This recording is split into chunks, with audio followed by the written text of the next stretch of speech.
Saya bilang sama Nacho, ini bisa kita ubah untuk kamar kos, teman-teman. Kalau di Indonesia kan ini cukup nih untuk kamar kos. Tapi Nacho bilang, apakah saya akan bunuh mereka dengan keadaan seperti ini?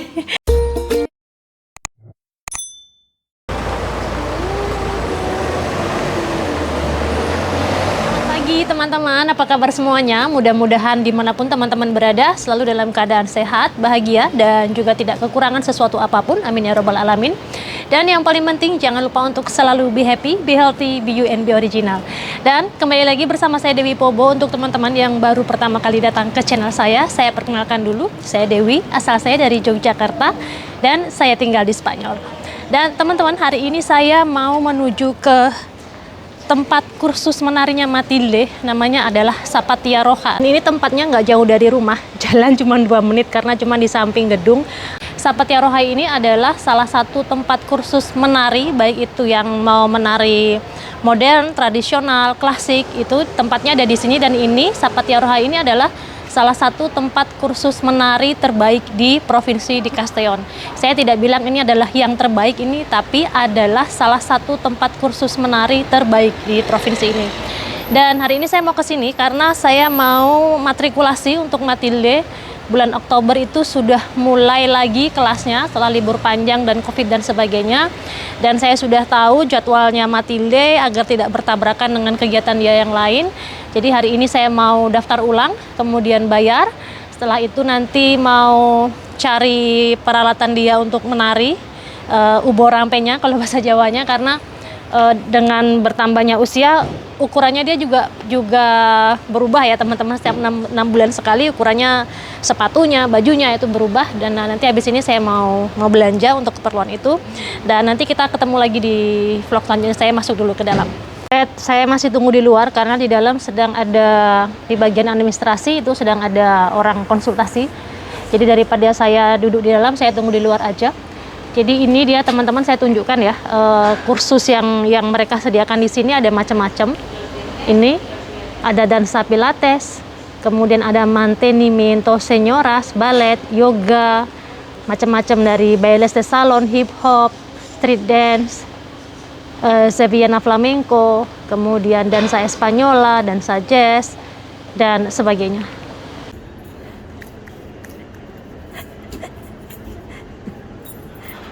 Hola. Ikaw sudah nakaknesa ya. Hai teman-teman, sore ini aku mau ke sekolah karena ada konservatorium musik. Iya. Matilde mau belajar musik di sekolah ya kan? Iya. Yuk.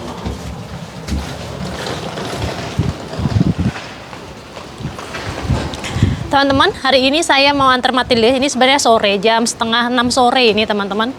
Dan Matilde ada kegiatan ekstrakurikuler di sini, dibilangnya konservatorio untuk yang Matilde ambil ini. Jadi dia kayak seperti ada latihan musik gitu. Jadi ada beberapa alat musik, nanti anak-anak bergilir main. Siapa yang main gitar, siapa yang main tamborin, siapa yang main piano. Ya kan Matilde? Dan ini pertama nih, semester ini hari ini mulai pertama untuk sore. Sebenarnya ada kelas pagi, tapi kelas paginya sudah full. Jadi Matilde ibu ambilkan yang sore ya kan? 1 jam teman-teman.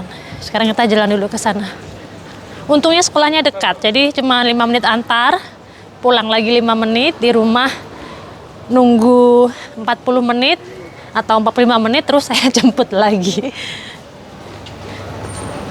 Ini berbayar ya teman-teman, karena sekolahnya Matilde itu kan sebenarnya kalau kita bilangnya itu semi private, jadi tidak semuanya public, tidak semuanya private, tapi semi private. Dan untuk kegiatan seperti ini itu bayar. Jadi kalau yang untuk konservatorio yang Matilde ambil kegiatan ekstranya ini, bayarnya satu bulannya 50 euro teman-teman per bulannya. Terus Matilde juga ada ambil kegiatan ekstra yang lain, ada gimnasia ritmika dia juga yang dia ambil. Itu siang, menjelang istirahat siang tuh dia ada ambil satu lagi kegiatan ekstra 2 kali seminggu. Dan di konservatorio ini juga 2 kali seminggu, tapi yang ini sore teman-teman. Terus apa lagi yang Matilde kegiatan ekstranya lagi, menari. Dia juga ada ikut les menari, tapi nggak di sekolah, di dekat rumah yang saya juga udah matrikulasi juga. Udah saya daftarin juga. Tinggal nanti mulainya di bulan Oktober, teman-teman. Hari ini anginnya kencang banget. Apa mau hujan ya? Sana juga. Teman sudah diantar Matilde, nanti dijemput lagi. Dan ini sekarang sambil nunggu Matilde, saya nggak mau pulang ke rumah. Saya mau bawa teman-teman ke suatu tempat, teman-teman. Jadi insya Allah kami akan membuka usaha baru di sini. Ceritanya itu karena kita kan punya kios gitu loh, punya ruko yang kami sewakan. Kalau di Spanyol itu nggak bisa seperti kalau di Indonesia. Misalnya saya yang punya ruko, terus saya bilang sama yang nyewa, ini rukonya bulan depan mau dipakai sendiri gitu, nggak bisa, teman-teman. Jadi kita harus kasih waktu untuk penyewa minimal 1 tahun, pemberitahuan 1 tahun sebelumnya, sebelum kita akan pakai, misalnya mau dipakai atau mau dijual atau nggak disewakan lagi gitu. Nah, satu diantaranya kita pakai sendiri untuk usaha sendiri. Terus ada lagi satu itu yang disewa oleh orang elektronik untuk jual seperti teman-teman, handphone, kemudian casing handphone, iPad gitu loh, teman-teman. Nah, terus karena kasus corona kemarin kan perekonomian di sini juga morat-marit juga ya, teman-teman, terutama kan yang toko-toko begitu, itu imbasnya gede banget. Restoran juga itu kan berimbas banget, dan sampai pada dia nggak bisa bayar uang sewa. Dan karena kita kasihan sama penyewanya ini, sorry teman-teman, me voy a hablar. ¿Dónde vas? Ya bisa hablando. Me voy a la lavandería ahora. ¿Dónde vas? ¿Sí? Yo que tengo el masaje que ¿Ah, sí? a las piernas, sí. ¿Quieres masaje yo un día? Sí, sí, sí. Vale, pues. Tengo que ir de vez en cuando porque si no se me cargan mucho las piernas de correr y eso. Muy bien, vale. Adios, adios.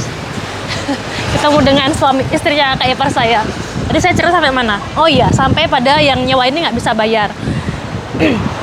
Karena kan bayar uang sewa di sini, walaupun hitungannya tuh cuman ratusan euro atau ribuan euro, itu kan hitungannya besar, teman-teman, di sini. Nggak bisa bayar, dan kita kasih, waktu itu kita kasih keringanan 3 bulan, dan pas di awal 3 bulan itu kita bilang, dia bilang akan mencicil gitu. Tetapi karena kita semua nggak bakal menyangka bahwa corona ini kan efeknya ternyata panjang dan lama. Dan akhirnya 3 bulan yang dia janjikan untuk mengangsur sewa itu nggak bisa juga. Dia nggak bisa sama sekali. Dan kita gratiskan, ya udah dilupakan aja gitu. And then 2 bulan berikutnya sama, begitu kasusnya dia nggak bisa bayar juga. Jadi sampai dengan 5 bulan itu dia nggak bisa bayar sama sekali. Nah, sampai pada titik itu terus kita mungkin karena dia juga pendapatannya jadi berkurang selama teman-teman, selama corona, dan akhirnya pun dia semangat kerjanya untuk cari duit juga menurun. Jadi malah kadang buka, kadang enggak, kadang buka, kadang enggak gitu. Jadi tidak benar-benar berniat untuk recovering apa yang sudah hilang, tapi jadi down gitu dia. Terus saya sama Nacho ngobrol, gimana kalau itu kita pakai sendiri aja gitu. Kita pakai untuk usaha sendiri. Terus akhirnya kita diskusi itu lumayan lama, beberapa bulan saya sama Nacho diskusi. Akhirnya kita putuskan oke, kita pakai sendiri. Dan akhirnya kita bilang sama yang nyewa ini kalau tempatnya akan kita pakai sendiri. Karena 5 bulan berjalan dia nggak bayar sewa sama sekali, nggak bisa bayar. Tunggu teman-teman, ada mobil saya nggak bisa lewat. Harapan bulan ke-6 dia bakalan bayar. Ternyata bulan ke-6 pun sepertinya bisnisnya dia semakin terpuruk, benar-benar nggak bisa bayar. Dan kita bilang bahwa kita akan pakai tempatnya untuk usaha sendiri. Kita kasih waktu 1 tahun, teman-teman, dengan catatan di bulan ke-7 dia harus sudah boleh membayar sewa. Jadi yang 6 bulan itu sudah digratiskan. Terus yang bulan ke-7 dan seterusnya dia harus bayar sampai dengan kita kasih waktu 1 tahun. Tapi ternyata yang sewa ini malah berterima kasih gitu. Kirain kamu nggak bakal pakai tempatnya gitu. Terus kalau memang memang tempatnya mau dipakai sendiri, jadi dia justru ada alasan untuk menutup usahanya gitu. Dan dari waktu yang kita kasih 1 bulan untuk menutup usaha, ternyata dia dari waktu yang kita kasih 1 tahun untuk menutup usaha, dia cuman butuh 1 bulan untuk untuk ambil barang-barangnya, untuk ringkes-ringkes gitu loh teman-teman. Dan ini dia sudah keluar dengan 6 bulan tidak membayar uang sewa karena tidak mampu lagi, dia tidak bisa bayar. Memang mau dipaksa sekuat apapun dia nggak bisa. Dan ini sekarang saya menuju ke sana sambil nunggu Matilde selesai les musik di sekolah. Saya menuju ke sana, ada Nacho di sana. Ini tempatnya satu tempat dengan gedung laundry teman-teman. Jadi di laundry itu kan di bawahnya ada 2 ruko. Satu kita pakai sendiri, kemudian yang satu kita sewakan. Tapi karena yang disewakan ini sekarang mau kita pakai sendiri, jadi ya ruko 2 itu kita pakai sekarang, mau kita pakai. Saya mau ngajak teman-teman untuk melihat keadaan rukonya setelah ditinggal sama penyewa ya teman-teman. Ini tempatnya yang warna biru nih, yang teman-teman bisa lihat mobil Castello di ini tempatnya. Nah, gedung yang di atas ini kebetulan punya kami juga, yang ini kami sewakan, ada pelajar di sana yang nyewa. Sekarang saya tunjukin. Nih. Ini kayaknya Nacho nih yang buka. Hola. It's full of shit. Ini yang dia tinggalin teman-teman. Dia ada jual snacknya ditinggal.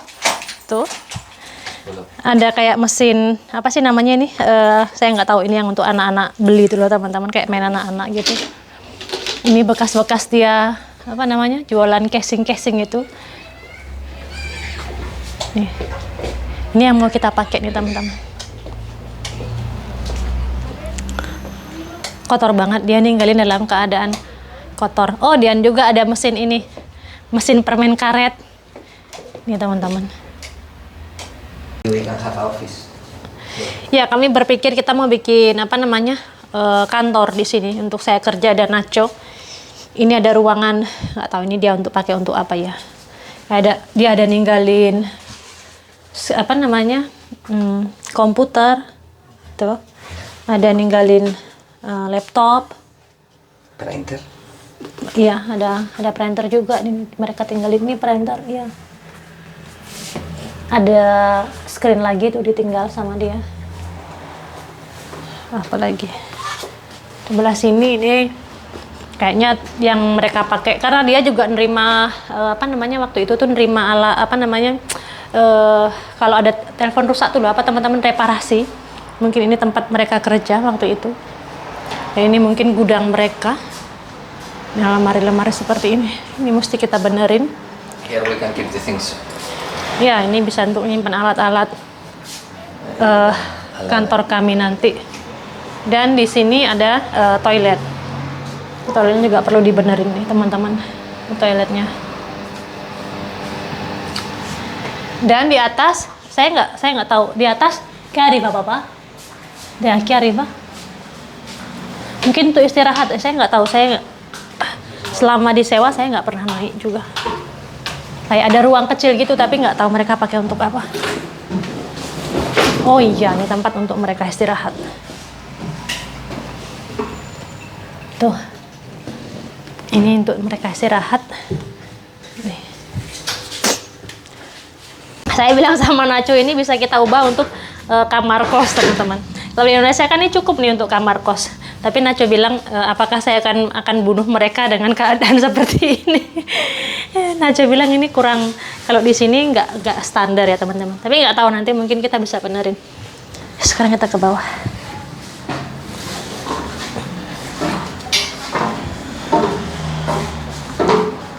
Ini apa lagi nih yang dia tinggal di dalam plastik? Oh, ini apa namanya? Papa? This is for Navidad. Muchas cosas. ¿Sabes? ¿Va? No tira este bonita, mira. You know? Ya, saya lihat di sini. Kosong. Oh, itu lihat ada banyak kabel-kabel, nggak tahu kabel-kabel apa. Wah, banyak PR kita teman-teman. Saya mau ajak teman-teman untuk buka usaha bareng-bareng. Dalam artian saya mau tunjukkan ke teman-teman prosesnya bagaimana, gimana nanti izin dengan pemerintah setempat, terus gimana repotnya untuk buka usaha di sini, habisnya berapa. Saya mau ajak teman-teman untuk melihat bagaimana proses membuka usaha di sini, di Spanyol. Ini usahanya nanti kecil, teman-teman. Apakah kira-kira nanti akan saya ceritakan ke teman-teman. Nanti saya ceritakan juga bagaimana jelimet prosesnya untuk membuka usaha. Terus dengan usaha yang sekecil ini kira-kira habisnya berapa kalau di-compare dengan uang yang sama, dengan jumlah yang sama yang kita bisa buat di Indonesia. Kemudian nanti step by stepnya apa yang mesti kita lakukan di awal, dan next step sampai dengan nanti siap untuk beroperasi, makan waktu berapa lama, biayanya berapa. Tapi ini dengan harapan nanti harapan saya ketika saya merincikan berapa jumlah biayanya, itu bisa sebagai perbandingan bagi teman-teman bagaimana susahnya atau gampangnya, kita belum tahu, membuka usaha di Spanyol. Kalau yang usaha-usaha sebelumnya itu lebih susah teman-teman dibanding buka usaha di Indonesia. Benar Papa? Birokrasi. Iya, birokrasinya banyak banget. Biayanya juga jauh lebih tinggi. Tapi nanti saya mau ajak teman-teman untuk mengikuti proses ketika kami bikin usaha ini. Yang usaha-usaha yang lain sebelumnya memang ribet banget teman-teman, dan yang ini juga pasti kurang lebih akan sama juga prosesnya. Oke gitu teman-teman, sekarang saya mau bantuin Nacho dulu untuk beres-beres ini. Tuh, kita beres-beres dulu, nanti setelah itu saya mau jemput Matilde lagi.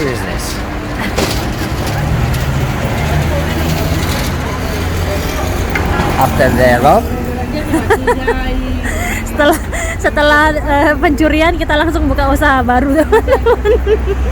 Papa, me voy a coger Matilde. Vale, adios.